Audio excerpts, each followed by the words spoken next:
I noticed Deandre Pretorius, the suspect, with a plastic bag with the two SAFS Brakpan members assisting him from the right-hand side of the double bed.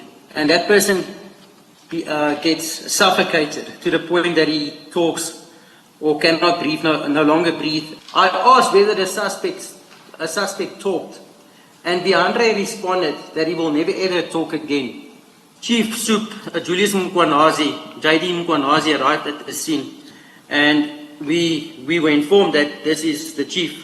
JD Mkwanazi said that we needed to throw the suspect's body into a mine shaft or dump it into a dam. As he said this, he looked at me. I felt like I was being forced. At this stage, I felt that I was being outnumbered. Deandre and Hanekom loaded the body onto my Ford Ranger. So literally just got the deceased by his feet, and I had to lift him over my shoulder, and that I was approximately 2 meters away from the dam, where I placed his feet into the